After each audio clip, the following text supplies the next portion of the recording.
Okay, so you're gonna get yourself a clean bowl. First step, get your meat in here. You have your beef, your pork, and your veal. So the recipe I learned from my grandmother, it's usually equal parts beef and pork and then half of the amount of veal. But today I did mostly beef. And we're gonna just let this sit here for a second. Then we're gonna add the eggs, 4 eggs. We're gonna add parsley. It's very simple. You can throw everything together. There's no set timing for adding things. Then I have a mixture of Pecorino Romano and Parmigiano Reggiano. I like a lot of cheese, as you can tell. So now I'm gonna add almost a teaspoon of garlic powder, granulated garlic actually. I'm gonna put some salt. Then we're gonna test one before we roll all the meatballs because you don't wanna redo it. A little pepper. And then last we're gonna add our breadcrumbs. That's about a cup. You could go 2 cups if you want to stretch it to save a little money on the meat. That's how these meatballs originated. So now we're going to mix everything together. As I was saying, how it originated, the reason there's so much bread and meatballs is from the Depression era, when bread was a lot cheaper than meat, obviously, in the teens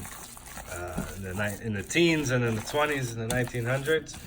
And my grandmother on my mother's side still puts like 60% bread in her meatballs, and they're still delicious. Now you don't want to overwork the meat. You just kind of want to incorporate everything evenly. I'm talking maybe 30 seconds of mixing for this amount of meat. By the way, this is about 2 pounds. So you're going to want to get a little container of water. It's going to help roll your meatballs nice and smooth. So what I do is I dip a little bit on your fingers.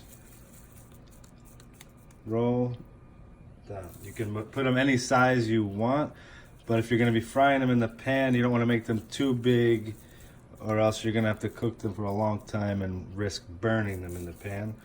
Or you could bake these in the oven with a little bit of water on the bottom of the pan. Of course, you're not going to get the same color. Flavor's similar, but for me, I like the texture of a fried meatball. Who doesn't? So you don't have to dip your fingers every time, but probably every 2 or 3 meatballs, you want to do that. It's going to create a smoother surface on the outside, and it will affect the finished product.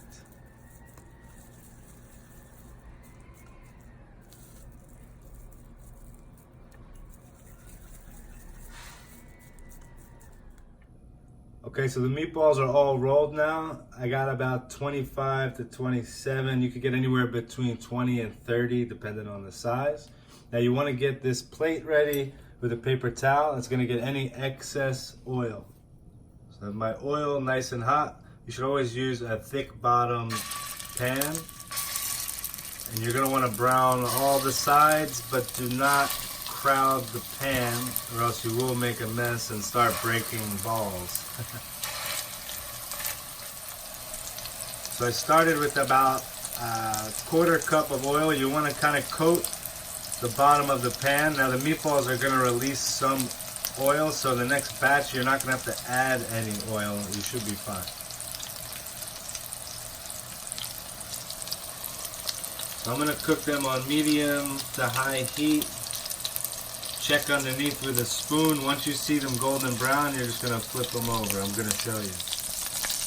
So if your oil is hot enough, you're going to be able to rotate them after about 2 minutes. Be careful of splatters. Gently rotate it. Try to use a wooden spoon or something that won't scratch your pan up.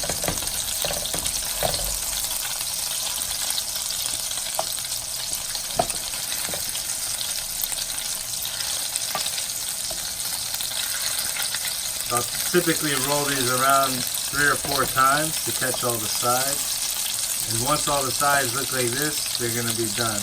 Especially if you're going to put them in tomato sauce. You just want to brown the outside and let them finish in the sauce.